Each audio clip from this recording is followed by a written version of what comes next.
recap the week that was, because it wasn't necessarily the biggest fight. It wasn't necessarily like the biggest challenge. Actually, Abney Yildirim is a 40-1 underdog coming into this fight. But what it was a celebration of Canelo and his crossover from being the premier Mexican boxer in the world to actually taking the throne as the premier Latino fighter in the world.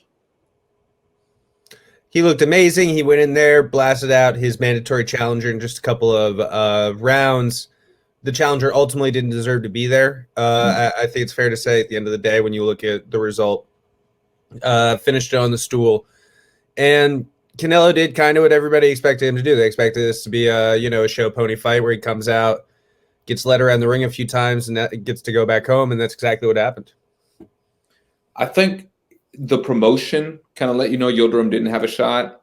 The post-fight interview let it know that he really shouldn't have been in the same ring as Canelo, but the politics was there. This was the mandatory fighter. Every other cut was Canelo saying, hey guys, I really don't even want to be here, but we have to if you want to make a unification fight against the guy he's fighting next, which is Billy Joe Saunders, in a unification fight in the zone, Cinco de Mayo weekend. Now, what do you think of this fight?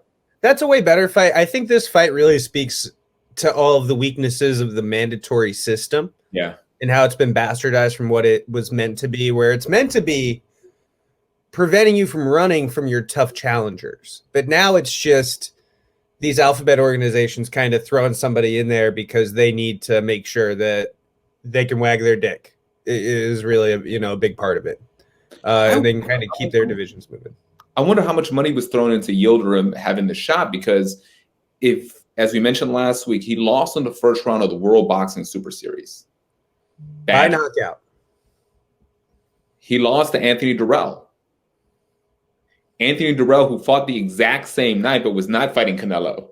And has not fought since the Durrell fight. No, I mean, there's no two ways around it. It had to be a pretty significant. But how did he, even with no wins, no good wins that we can speak of, only losses against, any recognizable competition worth writing home about, and this guy's your mandatory challenger, it's just such a bastardized system.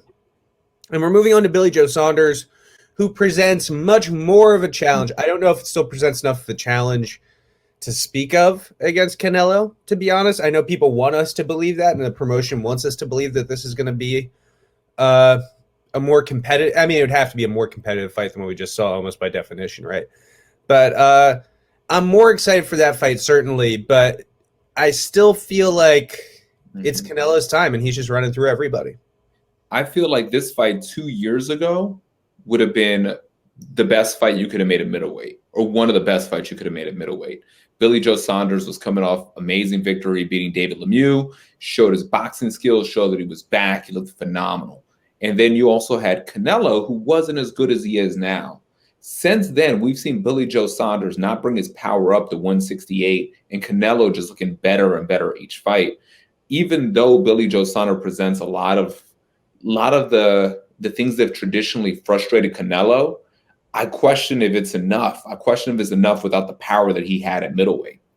I think so, 100%. I think that there is a definite size and oomph difference between the two. And I think that, I think the closest thing you could maybe compare Billy Joe Saunders to in Canelo's record might be Lara. But even then, I still don't think he has the slickness and the movement, the footwork of Lara. And I just feel like you see how much Canelo's improved. I still feel like that's a big, big fight for Saul Canelo Alvarez. But it's a much more worthy fight, right? And it moves us closer to the ultimate goal. Canelo with 4 belts. Man, yeah, 4 belts, just Billy Joe Saunders, Canelo, and we have Caleb Plant are the 3 champions in his weight class. Canelo being the number 1 guy, Billy Joe Saunders being the number 2. Caleb Plant, do you see anything that he presents? Because nope. Sure don't. Funny you ask. Sure don't. Because he had the opportunity to fight Canelo next. Canelo actually picked him first. He was like, hey, let's go. And he was like, I need to take a mandatory fight. Well, no, there's no mandatories. We're all good. He's like, I've just been out for a long time. Let me just get a preview fight. It looks like he's actually going to sit out actually until September. So, He basically already has the fight, assuming Canelo wins.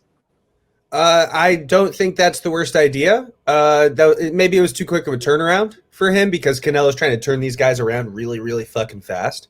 Yeah.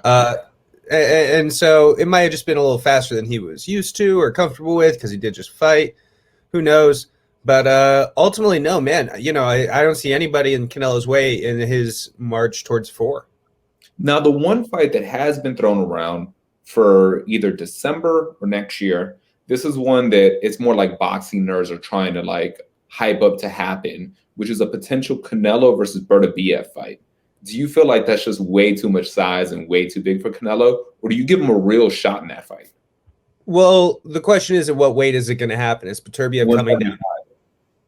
Well, they've already said, Canelo said that he's not going to 175 anymore. Okay. So it is what it is. This is the fight that the Max Kellermans, the ESPNs, all those writers are trying to push. And typically when that happens, they do eventually have some kind of pull. But if he's not going back up to 175, then he said Eddie Reynoso forbid him from doing it again.